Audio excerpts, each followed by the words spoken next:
الحمد لله الحنان المنان الذي خلق الإنسان علمه البيان الصلاة والسلام على سيد الإنس والجان أما بعد فأعوذ بالله من الشيطان الرجيم بسم الله الرحمن الرحيم وقالوا ما هي إلا حياتنا الدنيا نموت ونحيا وما يهلكنا إلا الدهر صدق اللہ العظیم وصدق رسولہ النبی الکریم الامین۔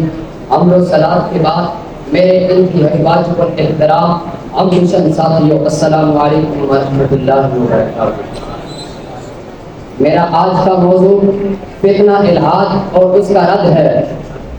الحاد لغوی معنی کے اعتبار سے اجتناب کرنے اور راستے سے ہٹ جانے کو کہتے ہیں۔ گویا کہ ملحدین دین اسلام کو چھوڑ کر لادینیت کو اپنا لیتے ہیں۔ برادران اسلام، الحاد تحریکت کی ایک نئی تعمیر ہے جن کی طرف اللہ جل وعلا نے قرآن مجید فرقان حمید کے اندر واضح طور پہ اشارہ فرمایا کہ وما یہلکنا الا الدہر، ہمیں نہیں ہلاک کرتا مگر زمانہ۔ ماضی میں جن عقائد کے حامی تحریہ تھے وہی عقائد معمولی کی کمی پیشی کے ساتھ ملحدین کے ہیں۔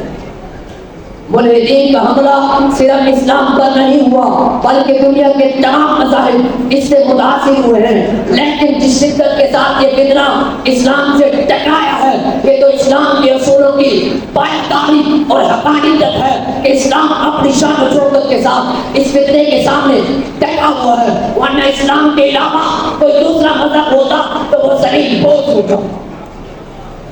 ملحدین نے اپنے عقائد کے پرچار کے لیے ہر راستے کو استعمال کیا، چاہے وہ الیکٹرانک میڈیا ہو، پرنٹ میڈیا ہو، واٹس ایپ ہو، فیس بک ہو، یوٹیوب ہو، ٹویٹر ہو، اخبارات ہو، رسائل ہو، غرضے کے تشویق کے ہر راستے پر انہوں نے اپنے قریبے دکھائے جن کا مقصد علماء سے عوام کو بیدار کرنا اور اسلامی تعلیمات کے بارے میں شک و شبہات پیدا کرنا اور قرآن و حدیث کی منمانی تشریحات کر کے عوام الناس کو پاکستان کرنا۔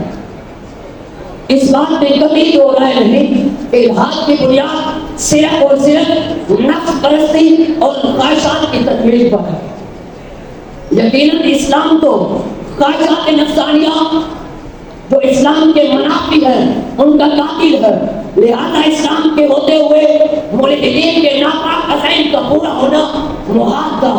تو ابتداءً انہوں نے ذات باری تعالیٰ کے وجود کا انکار کر دیا اور اس کے بعد حضور تعالیٰ سرور کائنات صلی اللہ علیہ وسلم کی نبوت و رسالت کا انکار کیا۔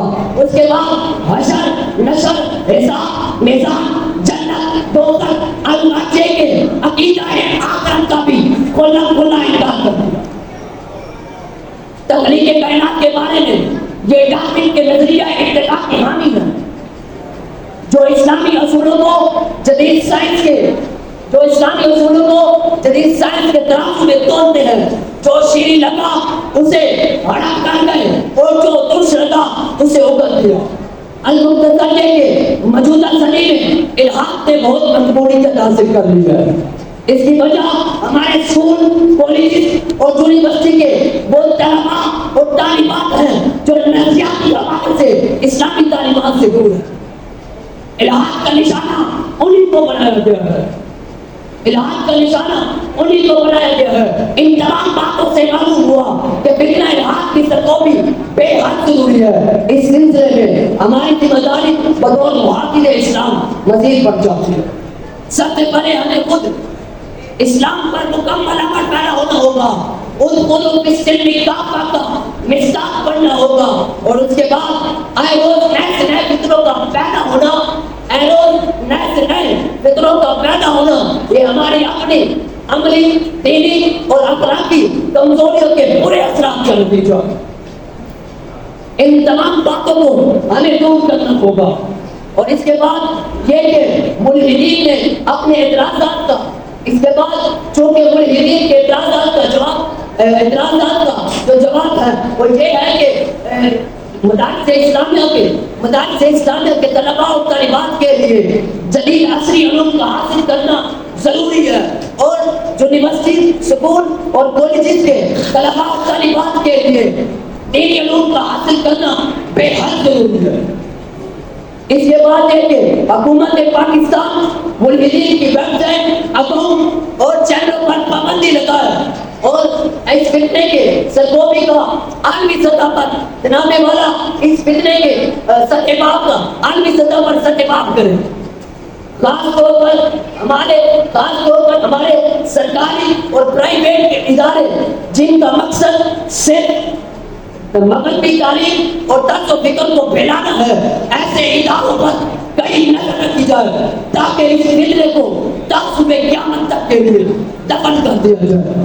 آخر میں ان دعائیں اشعار سے اجازت چاہوں گا۔